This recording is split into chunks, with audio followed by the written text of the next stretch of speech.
My father died in 1995. For years, I thought he might still be alive. It's not that strange. A lot of young children struggle to understand the confusing concept of death. How can someone be here one day and gone the next? Maybe the finality of it all stuck with me the most.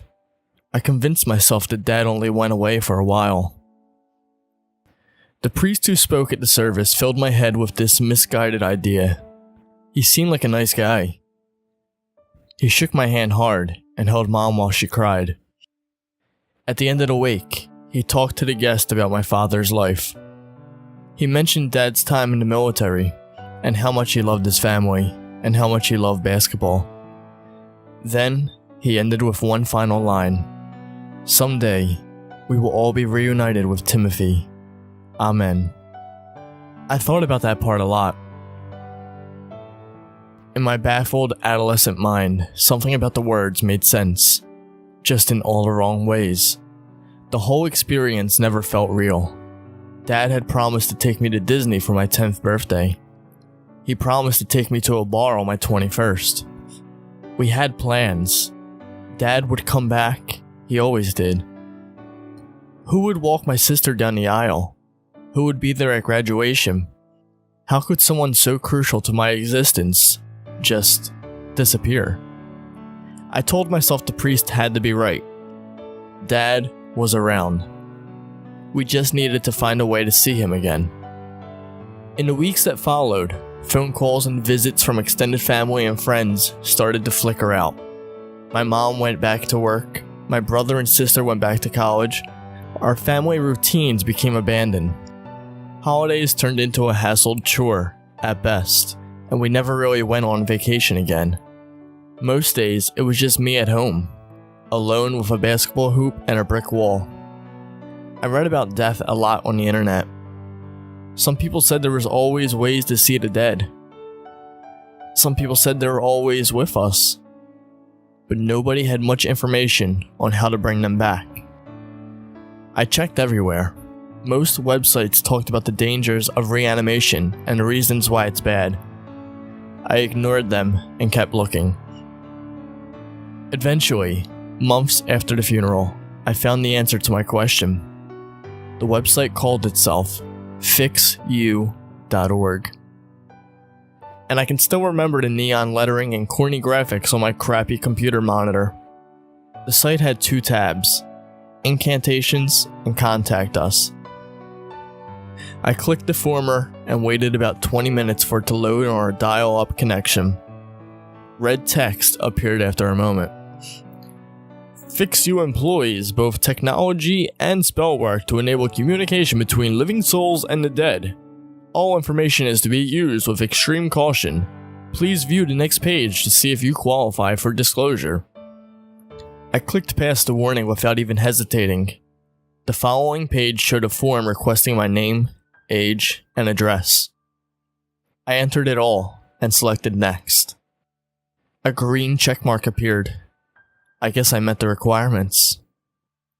FixYou requires a specific object to be cursed. This object should have a specific connection to both the individual conducting the spell and the individual who has passed away. Please locate it before continuing. I grabbed my basketball and scrolled down the page. Dad taught me the infamous family hook shot just 2 months prior. Repeat the following words 6 times aloud. Hold the object and spin it once for every repetition. The phrase seemed to be Latin. I struggled through the pronunciation and did as told. It felt weird, but it's not like anyone was home to judge me. Surge Lazarum, Dicere Lazarum. Nothing happened. I said the phrase 16 times exactly.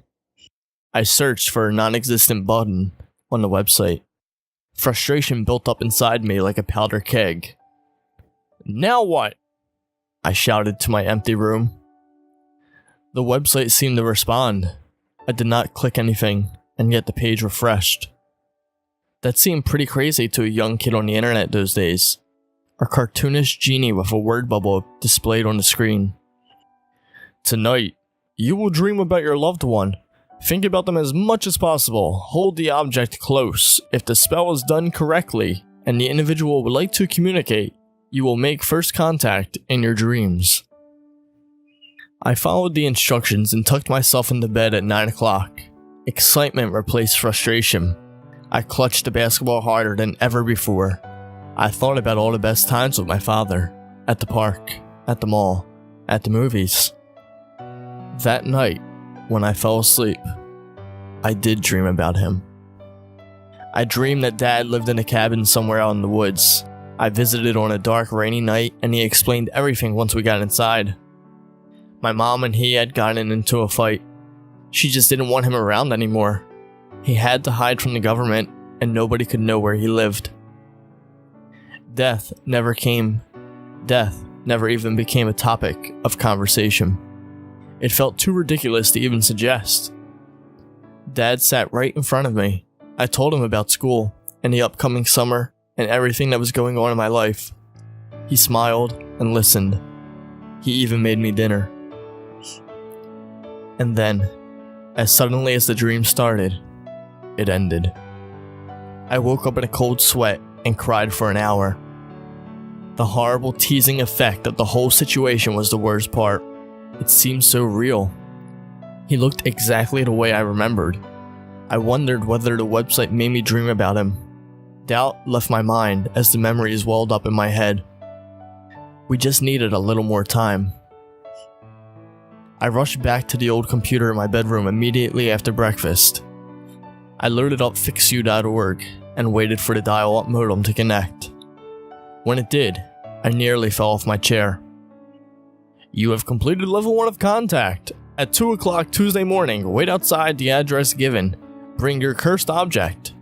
At that time, a chariot will arrive. You will be able to make contact with your loved one in the living plane. I bit my lip through the whole weekend. In retrospect, I should have told my mother. But the story seemed too unbelievable. I knew she would take away the computer the second she heard it, and that could not happen. I could not live wondering whether there was a way to see my father again. The alarm woke me up at 1:45 on Tuesday morning. That gave me enough time to change out of my PJs and slip outside through the back door. It was cold that morning. Bits of white snow slipped down from the sky in what must have been record time. A blizzard canceled school for the next day. That only added to my excitement. I could not wait to tell Dad. Maybe he could stay over for the day. I shivered in my father's boots while waiting on the front porch. I hoped they still fit. I thought he might need them wherever he was going. So many questions flooded my mind. I made sure to remember them all. We would not be dreaming this time. Who knew when we could talk again? I heard the squeal of shaky brakes and snow crumpled under tires at exactly 2 a.m. The street sat about 20 feet in front of our house. A flash of blue stuck out between hollow trees and white waves of sleet. The van slowed down as it approached our house, and then it stopped. I looked around. I stared for a minute or two. Nobody seemed to move. Something about the situation started to feel sketchy.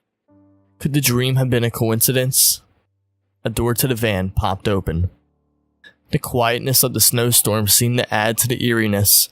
A white light somewhere inside illuminated an empty and quiet cabin. I wondered whether Dad sat in the back or the front. Was he driving? Where would I sit? I walked towards the car. The hill in front of my house was perfect for sledding and not much else. I slipped a couple times going down. On the second or third tumble, I heard another van door open. Then my mother's shrill voice pierced the night. Matthew! Oh my God, no, Matthew! Get back in the house now! The next few moments were a shock to all parties involved. The white light turned off inside the van. The door slammed shut. The driver slid down the street like a burglar, leaving a crime scene at the sight of my mother flying out of the house and screaming like a banshee. After yelling, screaming, cursing, and calling the police, she finally asked me what the hell happened. I told her about Fix You. I told her about my dreams and my plan to meet Dad and to talk to him one last time. She looked terrified. You see, there was a story on the local news that night.